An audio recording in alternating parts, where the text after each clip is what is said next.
Amigos, la entrevista en ADN, aquí en BTV. Vamos a hablar de economía. ¿Cómo está este paciente uruguayo si lo ubicamos en la economía? Para eso hemos invitado al doctor en economía, el economista Gabriel Odone, ya amigo de la casa, CPA Ferrer, en fin, una larga trayectoria profesional conocida. Así que la presentación ya está hecha de antemano. Bienvenido, Gabriel, gracias. Gracias, Raúl. Solamente para ser cuidadoso en Uruguay con los títulos, doctor en Historia Económica. Y en Historia Económica. Soy economista y doctor en Historia Económica. Por las dudas. Sé que los títulos son, después de un cierto tiempo, se volvieron muy importantes, lo cual está bien, ¿no? Gabriel, la pandemia golpeó al mundo entero. Obviamente Uruguay estuvo también en esas circunstancias. Si fuera un paciente...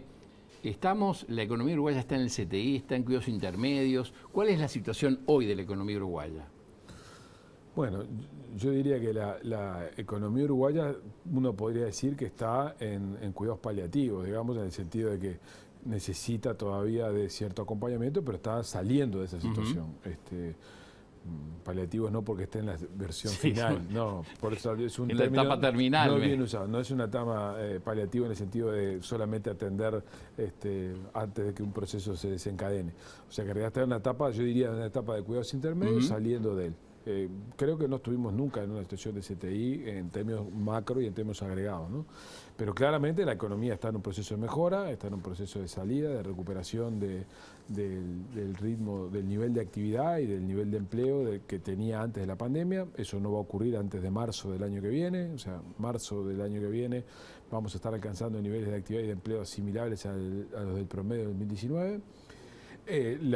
Claramente el segundo trimestre tuvo un buen desempeño en relación al segundo trimestre del año pasado, que era la fase más baja del ciclo, pero también en relación al primer trimestre de este año, lo cual es una buena noticia porque el segundo trimestre fue el momento de la fase más crítica en términos sanitarios y todos los datos de indicadores adelantados, indicadores coincidentes que tenemos del tercer y cuarto trimestre sugieren que ese fenómeno ha seguido desarrollándose. Por ejemplo, el índice de movilidad de Google, que mide el desplazamiento de las personas en base a la telefonía celular, muestra ya que estamos en los niveles de movilidad por primera vez desde que empezó la pandemia, en el mismo nivel de movilidad que teníamos antes. Y todos los otros indicadores sugieren que la economía está en un proceso de recuperación e incluso acelerando su recuperación. Y además hay medidas de política como son la apertura de fronteras, como son el aumento de los aforos para espectáculos y la mayor libertad para ciertas actividades que sugieren que todas esas actividades que estaban muy demoradas, que eran las vinculadas al esparcimiento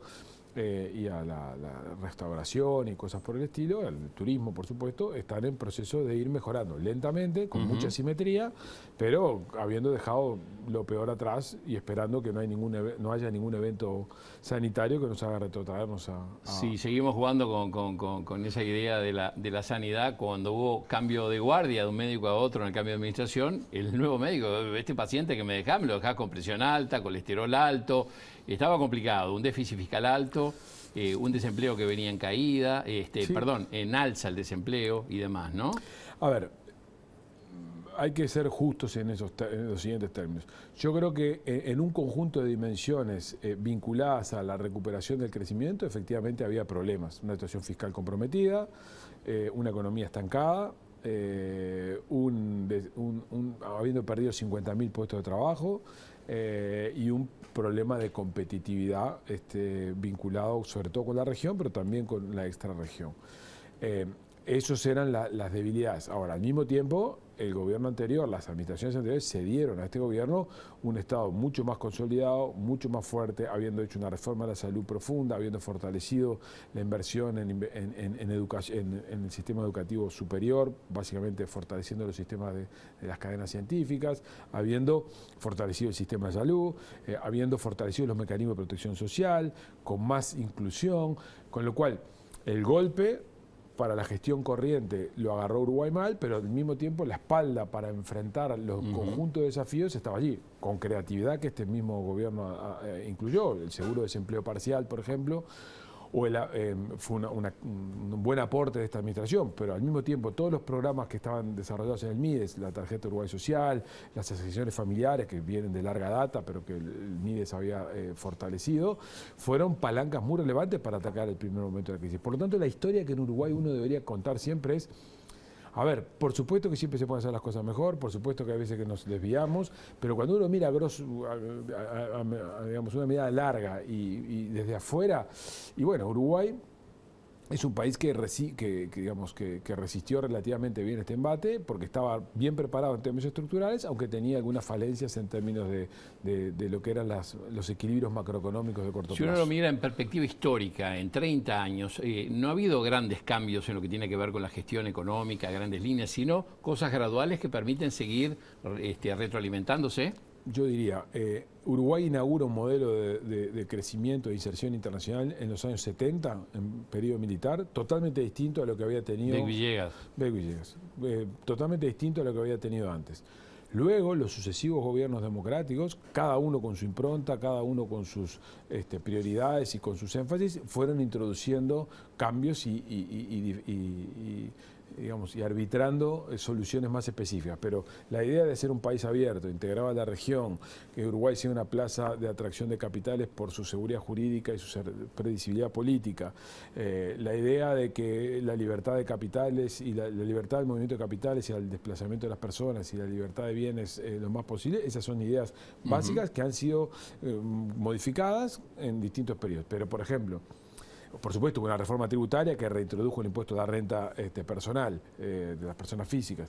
Por supuesto, hubo una modificación del sistema de salud. Por supuesto, se avanzó en la formalización de la economía. Como en los años 90 había habido preocupaciones por fortalecer el rol regulador del Banco Central. O sea, cada gobierno, en el marco de lo que eran sus prioridades, sus orientaciones ideológicas y la moda, le fue introduciendo a ese modelo su impronta.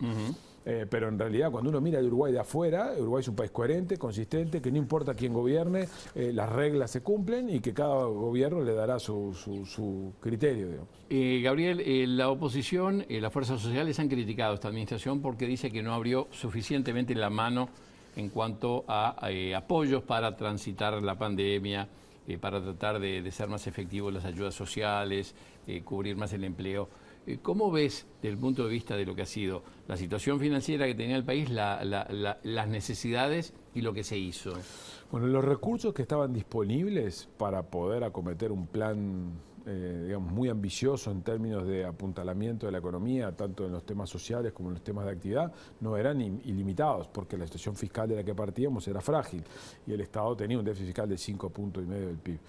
Al mismo tiempo, también es cierto que con el escenario pandémico, muchos países que estaban en una situación fiscal mejor que Uruguay pasaron a estar peor, o dicho de otras palabras, los países que estaban en nuestra clase, clasificados por las calificadoras de riesgo, Uruguay estaba entre los peores, tenía el mayor déficit fiscal, la relación deuda-PIB más alta, la tasa de inflación más elevada. Sin embargo, con todo lo que ocurrió con la pandemia, todos esos países empeoraron su performance de manera tal que Uruguay podría haberse permitido sin que la restricción, sin que hubiera supuesto esto un gran efecto en términos de su calificación o su acceso a inversión, haber movido un poco más de ficha, haber sido un poco más ambicioso en términos de destinar gasto público, tanto a infraestructura para proteger empleo, como algo más de esfuerzo en términos de protección social.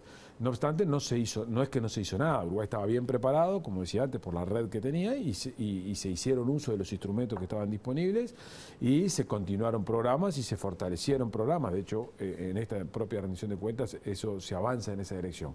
No obstante lo cual, como siempre, uno podría decir, ¿se podía haber hecho más? Sí, se podía haber hecho más. Yo soy de los que creo que debería haberse hecho un poco más, sí, soy de los que creo eso. Ahora, eso ya ocurrió y ahora ya estamos en proceso de recuperación y creo que esa es una discusión que forma más parte de la Agenda 2020 que de la Agenda 2021. Gabriel, la vez pasada, en una entrevista con Isaac Alfie, el director del OPP, hablábamos de este tema, de la inversión pública, y Alfie me decía que él, su experiencia empírica o la experiencia empírica le marcaba que la inversión pública no era un gran generador de empleo. Bueno, a ver, lo que la estadística nos dice es que la inversión, que la infraestructura, o sea, perdón, la inversión en construcción contribuye de manera importante a la generación de empleo y contribuye de manera importante a la generación de valor agregado bruto.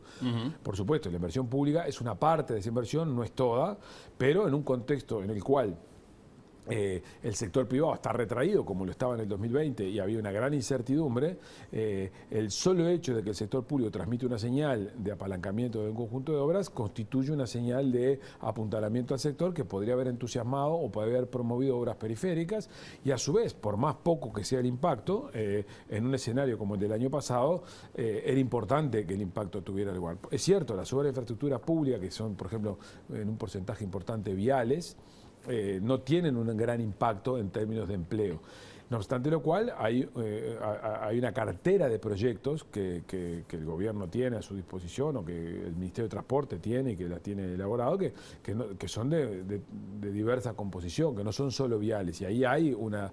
Entonces yo diría, esperar que la inversión en infraestructura pública hubiera significado un cambio dramático, no, pero en el contexto de introducir ayudas y de introducir como redes para que la economía el año pasado cayera menos y eventualmente iniciara su proceso recuperacional, era un camino aconsejable. Pero no es mágica, digamos, como tal. Pero en economía no hay nada mágico. O sea, como todo, no hacer nada es menos mágico que hacer algo.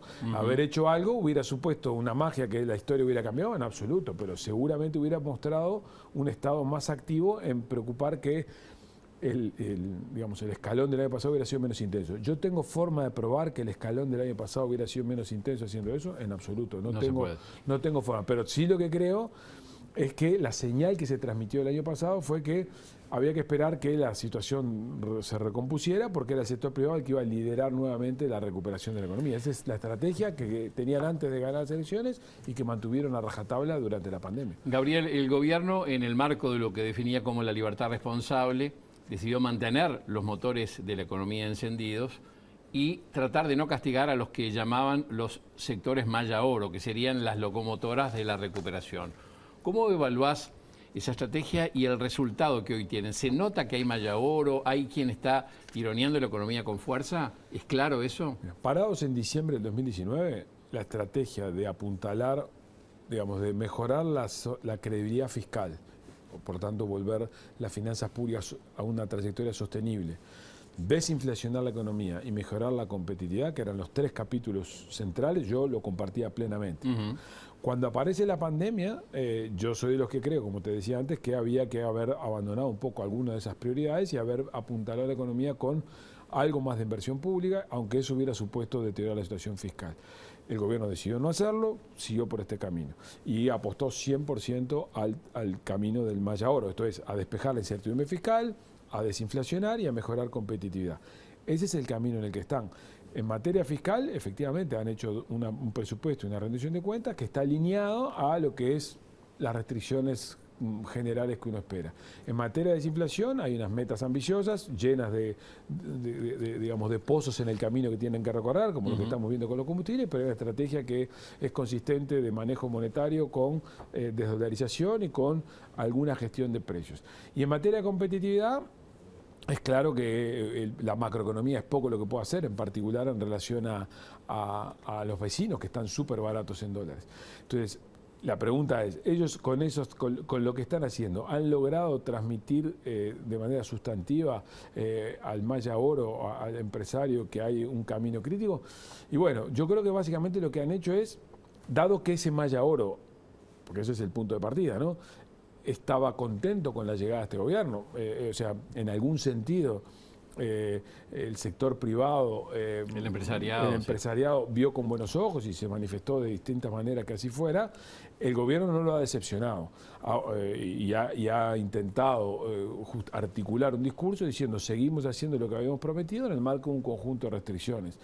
Ahora, ¿eso configura ya en este momento un escenario despejado para que la inversión retorne, que estemos en niveles de inversión cuando UPM pase similares a los que tenemos en el mercado? No, estamos lejos de eso, pero eso no depende solamente de acción del gobierno, depende de un escenario internacional que es muy incierto, un escenario regional que es muy convulso y unas políticas que juegan, tiene 2 o 3 temas por delante para resolver muy complejos, como son el tema de precios, como el tema salarial, como el tema de la ley de urgente consideración, todas cosas que hasta ahora la pandemia escondió.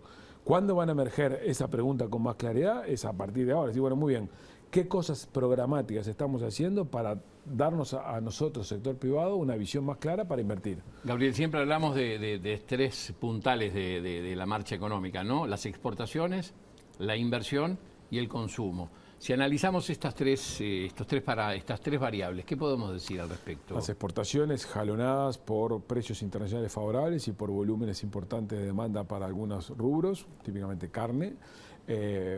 Batiendo récord, ¿no? Sí, las inversiones atravesando un periodo transitorio de incremento importante por todo lo que está asociado a las obras de la planta de celulosa y lo que lo rodea, y por tanto hemos recuperado tasas de inversión importantes, pero con una gran duda de sostenibilidad hacia adelante. Y el consumo todavía, por la importancia que tiene en el PIB, que es más del 60% en el peso, todavía muy rezagado, porque ahí está manifestado toda la heterogeneidad de situaciones de ingresos de los hogares que ha tenido lugar la crisis. Si bien es cierto que para un sector económico de alto poder adquisitivo, la imposibilidad de viajar le ha permitido, lo ha desviado parte de su consumo internamente, y ahí tenemos las ventas de automóviles de 0 kilómetros que están en niveles importantes para lo que es el nivel de actividad, de lo que son los precios, pero al mismo tiempo tenemos en los niveles de consumo más básicos todavía problemas importantes porque tenemos un nivel de desempleo, bueno, un nivel de empleabilidad bajo todavía y con población que había afectado sus ingresos, ¿no? ¿Y cómo conciliar el desempleo y tratar de recuperar la ocupación y los salarios? Estamos en plena negociación, no se ve todavía avances significativos. ¿Cómo ves globalmente el tema del empleo, el tema del salario en la competitividad también externa del Uruguay, ¿no? Bueno, a ver, todavía estamos 13.000 puestos de trabajo aproximadamente abajo de lo que teníamos en diciembre del 2009. Y habíamos perdido... 2019. Del 2019, perdón, discúlpame. Y habíamos perdido 50.000 puestos de trabajo durante el quinquenio anterior. O sea que estamos en niveles de empleo todavía que están lejos de los niveles de 2014. Pero hemos mejorado notoriamente en los últimos trimestres la evolución del empleo. O sea que el empleo sigue siendo una variable crucial y que no debe perderse de vista, sobre todo en ciertos sectores de la población de bajos ingresos, jóvenes y personas con habilidades menores, digamos, porque el mercado laboral no está demandando eso por el conjunto de cambios que tuvieron lugar. En el marco de eso está la negociación salarial, que el año pasado fue suspendida y ahora se puso arriba de la mesa en estas pautas puestas sobre la mesa y todo el proceso que está teniendo lugar. El gobierno fue ambicioso en las pautas que se estableció, porque entre otras cosas se comprometió a recuperar el salario real perdido en esta administración. Eso supone que al final de 2024 el salario real debe haber crecido 4% respecto de lo que se registró hasta julio de este año. Y las pautas que el gobierno puso arriba de la mesa, si se cumplen los objetivos de inflación implícitos, es que al final de esta ronda, o sea, mediados del 2023, los salarios van a haber crecido 1.6, o sea, a TV le van a faltar 2.4. O sea que el gobierno se trazó una meta ambiciosa, porque en el fondo dice voy a recuperar algo de salario, pero de manera gradual. El punto crítico acá es la inflación. Porque para poder alcanzar esa recuperación a julio de 2023 de 1.6 de lo perdido, se requiere que la inflación converja a los niveles que el gobierno cree que van a estar por debajo del 6% a partir de la segunda mitad de lo que viene. Eso nosotros lo vemos todavía como un desafío muy importante por delante. El gobierno va a tener que tomar medidas en materia de política monetaria, que va a tener un costado cambiario, o eventualmente un costado cambiario, va a tener que acompañar esas medidas con políticas como las que está queriendo impulsar en materia de desindexar precios o de desdolarizar procesos de formación de precios en algunos mercados y acelerar ese tranco. Y por otro lado, lo que va a tener que hacer son excepciones como estas del combustible que hemos visto en estas horas, donde una regla que se estableció va a estar incumplida a rajatabla por razones que se pueden fundamentar. Lo político por encima de lo normativo en este caso. A ver, yo lo que diría en esto es... Mi opinión es que la orientación general del cambio del sistema de precios hacia el que el gobierno se quiere mover es correcta. Es tratar de que los precios de los combustibles en Uruguay reflejen los efectivos costos de producción. Lo que pasa es que la transición de un régimen altamente discrecional, altamente, digamos, poco transparente, que no fue de las administraciones anteriores, viene del fondo de la historia, a un régimen transparente, no se puede hacer de la noche a la mañana. Y no se puede hacer, en mi opinión, muy rápidamente, si además hay un escenario de mucha incertidumbre global, con precio del petróleo volátil y con tendencia al crecimiento. Y eso es la trampa en la que una regla demasiado clara, demasiado rígida, hizo que ahora estemos en este problema, que es cumplir con la regla hubiera supuesto aumentar precios, lo cual en un escenario político con ley de urgente consideración para ser puesta a referéndum en unos meses hubiera introducido presión. Pero por otro lado, hacer estas salvedades que pueden estar justificadas técnicamente, pero que no estaban previstas en el marco que se estableció, suponen restarle credibilidad a la estrategia general. Gabriel, y eso hiciste es un referencia al tema de la necesidad de bajar la inflación, algunos de los instrumentos, el tipo de cambio, el famoso ancla cambiaria.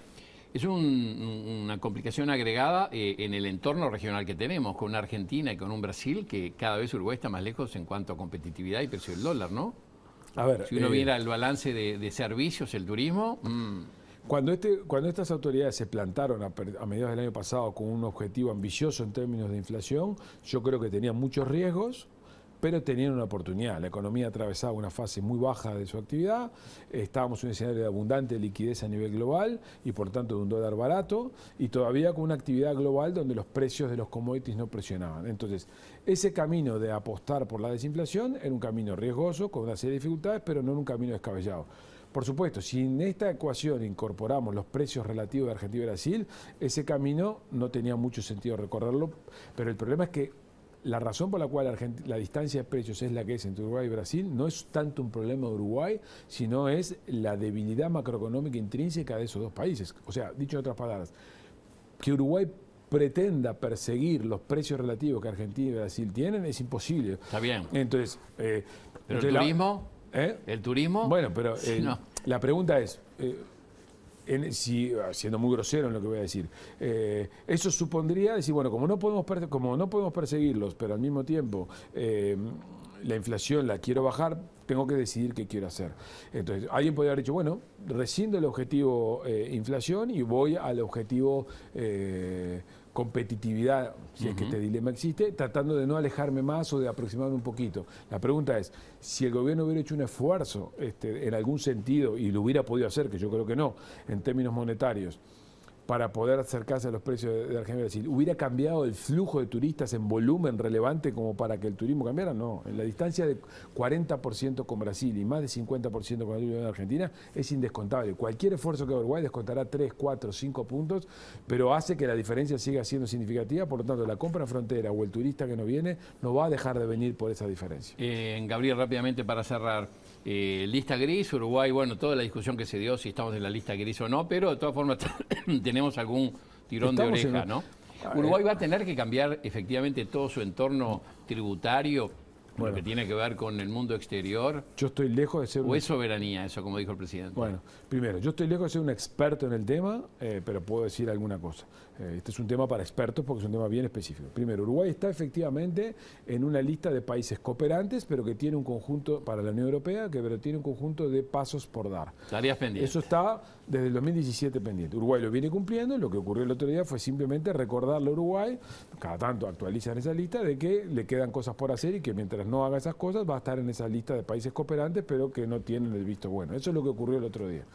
Luego, en paralelo a eso, aparece crisis mediante y Biden con su programa, digamos, de renta mínima global, un desafío adicional. Si efectivamente el mundo, la OCDE, va hacia una renta mínima global, bueno, hay un conjunto de compañías que realizan actividades en distintas jurisdicciones para hacer optimización tributaria que van a tener que dejar de hacerlo. Por ejemplo, y eso supone una amenaza para algunos instrumentos para captar inversiones para Uruguay. Lo es para cosas concretas como es el régimen de zonas francas, o lo es para algunos aspectos que están contemplados en la ley de inversiones. Lo es para otras cosas como son las rentas pasivas o las rentas activas de negocios que no se concretan en Uruguay, pero que están buqueados en Uruguay por temas tributarios. Eso constituye un desafío para Uruguay enorme. Lo de la soberanía tributaria, bienvenidos al mundo del siglo XXI. ¿No? Yo diría, la soberanía, si hay algo, nos guste o no, que ha ocurrido en los últimos 30 años, es que los países la estamos perdiendo. No atarnos la mano con el tema del petróleo, por ejemplo, de los combustibles en tema de metodologías tampoco. Acá deberíamos atarnos las manos. El concepto de soberano es un concepto del siglo XIX. Yo te pregunto, cuando yo contrato un Uber y yo voy a tomar un Uber, la plataforma sobre la que giran algunas de esas transacciones está en un lugar del planeta que no tiene nada que ver con Uruguay. Por lo tanto, ¿dónde grabo esa transacción? Y como el Uber está el Airbnb y hay en actividades. Entonces, el concepto de soberanía, que yo lo defiendo en muchos sentidos, hay que adaptarlo y ser inteligente, porque el concepto de Estado Nacional y el concepto de una jurisdicción tributaria, además de los aspectos ideológicos, está cuestionado por los temas tecnológicos. Que esto puede suponer una reacción política que en algún momento volvamos para atrás, podría ocurrir, pero en el mundo en el que vamos, el concepto de soberanía o sea, la estrategia de Uruguay debería ser aceptar que es imposible evitar lo que pasa, pero no hay que apurarse mucho de manera tal de no quedarnos atrapados en una moda. Entonces, ir hacia donde el mundo va de la manera más lenta posible. Economista Gabriel Odone, gusto de siempre, ha sido un gusto. Gracias, Raúl, muy amable. Vamos a la columna financiera aquí en ADN.